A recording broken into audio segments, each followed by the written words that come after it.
Hello, I am Blue Monster, and yesterday I went to the Tate Modern, and I saw this sculpture here, not sculpture, sort of like a big puppet, and also this wall piece, and I thought, that looks like something out of Studio Ghibli, which, you know, I like Studio Ghibli, and I thought, well, that looks like Studio Ghibli. So, it turns out it actually was. It wasn't directly from Studio Ghibli, but it was an artist who was inspired by it, and they made a big performance art piece where the cat bus, which is what this is, featured. So that was really cool. I'm pleased that I thought it looked like Studio Ghibli, and it was. And it was in I think it was the left-hand side of the Tate, the Blavatnik building, I think. And it was with other sort of performance art, theatrical artworks, puppets, costumes, and also just video installations. So all of these artworks seem to be from the same sort of conceptual idea, theatre, and performance. And I think that's because the Tate organises their artworks according to like themes and concepts instead of typical chronology or artist. It says that there if you want to read it. And I think that's one of the things which is really cool about the Tate Modern at least. I haven't been to any others. So yeah, anyway, I thought that was cool, and I wanted to share that, but today I'm going to be putting these images, which I've taken, and I'm going to be putting them in this Studio Ghibli visual journal. I haven't actually worked in this yet, and I probably won't work in it for a while, but as I've said in many previous videos, images evoke memories in me and emotions, and I connect images in my head. So when I see these Studio Ghibli images, I think, oh, you know what, I'm going to put it in the Studio Ghibli sketchbook. I got this in the RSC, or maybe it was Shakespeare, no, it was the RSC theatre gift shop, because there was My Neighbour Totoro one, which reminds me, I think there was also a photo, or a sort of advertising thing of that outside, which I need to print off and put in there. So I want to, seeing as I've got Studio Ghibli images here, Studio Ghibli images there, I'm going to put them all in one book, because I like to connect ideas and connect images. Funnily enough, talking about making connections between images, I've just opened the first page, and there is already a magazine image in there. This is an artwork by Walter Sickert, I think. He was a Victorian, I think, artist, who was suspected to be Jack the Ripper. And there's a stamp here, as well. Not sure what country it's from, I presume England. But anyway, and the reason these images are in here is because they remind me of Studio Ghibli, because it's a Studio Ghibli book. These guys remind me of the sort of melting henchman of The Witch of the Waste in Howl's Moving Castle, because of the sort of distorted, I don't really know what he was thinking here, I hope it's surreal. And then this carriage also reminded me of, it's like the henchman pulling the Witch of the Waste. So already I've started making connections of images in there, and that's just a painting I worked on today. So I'm going to go to a new page, and I'm going to stick these images in, do a bit of writing about what they are, probably what I've said in this video, and then I'll make it pretty later.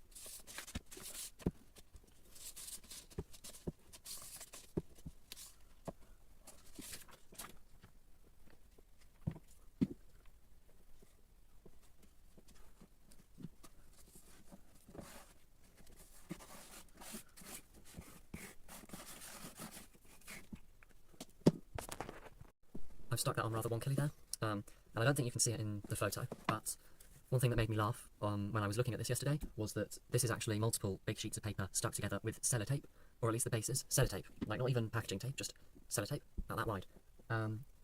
You know, and I think it just goes to show that you can use any household or cheap materials to make art, and you can still end up in the Tate flipping modern. So don't worry about your materials, because this person has used printer paper and sellotape, and they are hanging in the Tate, one of the biggest, probably the biggest art museums in the entire of England. So yeah, and also it reminds me of when I went to see one of these, I think it was, what's it called, Mutiny in Colour exhibitions. There was this artwork by somebody, and it was abstract and it looked good from afar, but when you went up really close, you saw it was done on like cheap mixed media paper, and you could see the brush strokes, and it clearly just got the paint straight out of the tube. And you can see, you know, when you get cheap paint and you just get it straight out of the tube and then you brush it, it's all, you know, it's not very opaque. You can see through it. There's brush lines and everything. The blending was terrible. And they were in an exhibition with Banksy and Grayson Perry, and probably it was worth a couple of million. I don't know. So I don't stress about art materials, because you can use anything and still end up in a really prestigious gallery.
this one idea of making the hands like flip up, like flaps, to make the page a little more interactive, which is why I cut the floor out. Now I'm hyperfixating on that and I'm not going to stop until it is done.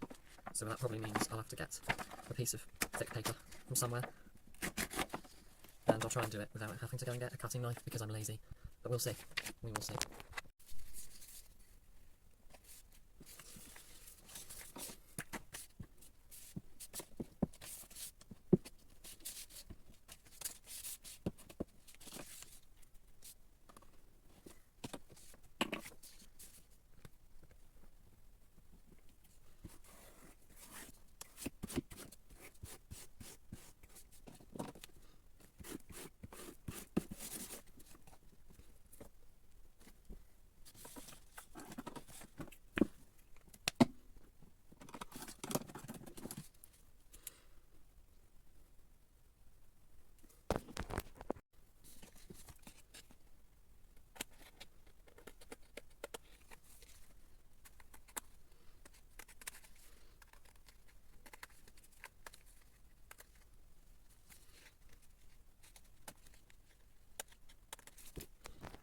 So I did some mining off camera, and now I've just got this.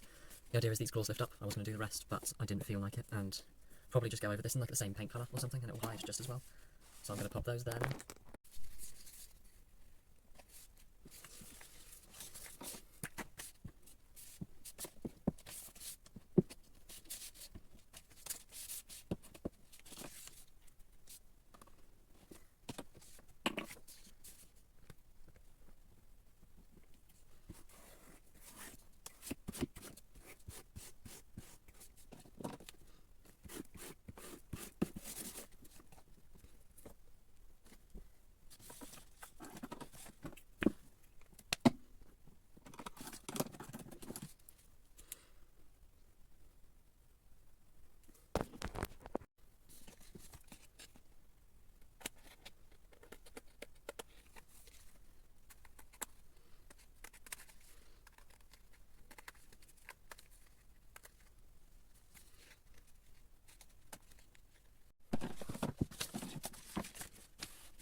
This image here reminds me of Snarlagon, the Andrew McLean comic.